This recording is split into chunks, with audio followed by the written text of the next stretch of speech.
All right, let's talk bags. Bags are great. I mean, heck, your backpack's a bag, but every bag needs to have an absolute purpose. If it doesn't have a purpose that's really going to serve you on the trail, you don't need it. I mean, even my spoon has a bag. My spoon does not need a bag, but I've seen people on the trail with their spoon bags. So get rid of these things. A raincoat bag, a bag for your tent, a bag for your pillow. There's a bag for your toques, or what is this? Yeah, your toques. There's a bag for everything. And then cases, plastic cases. So MSR, Pocket Rocket, great little stove, but its case weighs about 2 ounces. So if you take this on the trail with you, that's 2 ounces, really serves no purpose when you're out there. But, so you don't need it, leave it at home. Now this can have a purpose.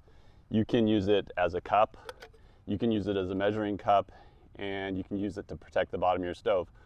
But if you're not going to do that, don't bring it. This weighs about 35 grams.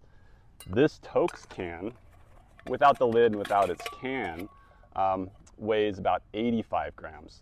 So for triple the grams or a little less, you can have a full cup as opposed to this doinky little thing.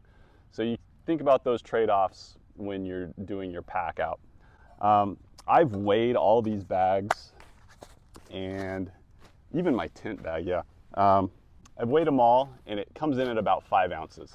Now 5 ounces, what's 5 ounces? Well, 5 ounces is a lot if you have to carry that useless 5 ounces for 40 miles over 3 days. It's just not worth taking out there. Plus, it's a thing you have to look for. It takes time to put something in and out of the bag.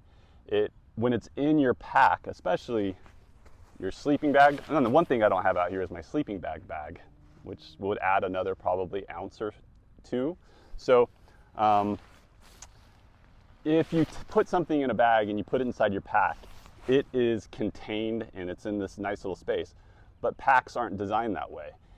They're big open voids in there. So if you have something that's a defined shape and you try to put it in a bag, it's not going to want to take the shape as easily as if it's not inside of a bag. So any of these things are much more moldable and can fit into tighter spaces inside of your bag when they're not inside a bag. I'm going to also give you a little bonus tip here. Bonus tip. You don't need your tent stake bag. This you can leave at home. What you do is you take your tent stakes and you tie them to your lanyards. You'll never lose a tent stake. How bad would you feel if you are 15 miles down a trail and realize from the night before that you left 2, 3, or even your whole pack of tent stakes behind? It's gonna be an ugly night, not to mention 15 miles back to collect it. Do yourself a favor, tie off your tent stakes to your tents. The only thing you gotta be careful about is when you are putting it back inside, that you don't puncture your tent. So I always line them up in the same direction, roll my tent, and make sure that it's not going to damage my tent. But this has saved me over and over and over again. Guaranteed you're not going to leave a tent stake behind.